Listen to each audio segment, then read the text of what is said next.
Ну і таму ўзнікае пытанне, што можа, чым больш Лукашенка ездзіць у краіны, тым горш для беларускага гандлю.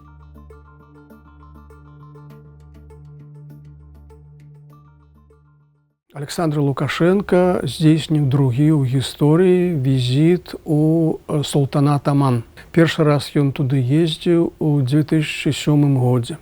Беларускія дзяржаўныя медыі распісваюць гэты візіт як велізарную перамогу, як вялікі дыпламатычны прарыў. І сапраўды, у пэўным сэнсе гэты візіт з'яўляецца вельмі добрай ілюстрацыяй да таго, што такое замежная палітыка і якія рысы яна пачынае набываць апошнім часам.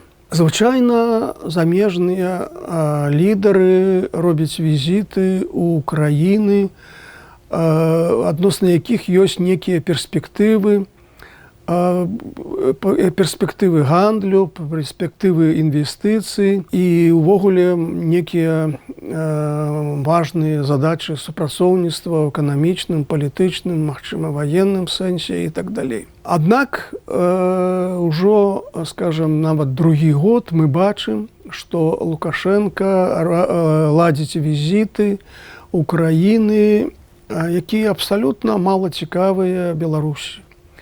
Ён ездзіць у Афрыку, лётаў у Манголію, вось цяпер у Аман. Справа ў тым, што гандаль паміж Беларусю і Аманам настолькі маленькі, што ў вялізным артыкуле на Белта, які спадарожнічаў гэтаму візіту, дзе было вельмі шмат пафасных слоў адносна перспектываў супрацоўніцтва, але пасаромеліся назваць лічбу гандлю паміж Беларусю і Аманам.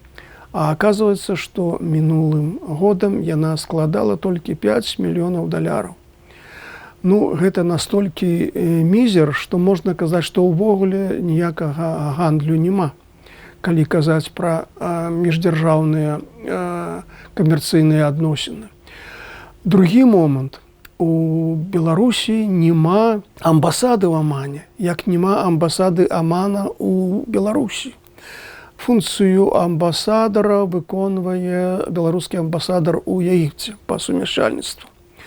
І калі у міністра замежных спраў Беларусі Максіма Рыжанкова спыталі, а якія перспектывы адкрыцця вось такой амбасады, ён казаў вельмі цьмяна і непэўна, маўляў, калі працэсы супрацоўніцтва, працэсы гандлёвыя, працэсы турыстычныя дасягнуць некага пэўнага ўзроўню, вось тады мы будзем перавозіць гэтую праблему ў практычную плоскасць. То бок МЗС Беларусі добра разумее, што асаблівага сэнсу ў гэтым візіце не шмат. Ну вот, наведаў музей, наведаў порт, но таксама мусіць карысна для пашырэння кругагляду. Это оружие Великой Отечественной войны. С середины прошлого века наши воины боролись с фашистами.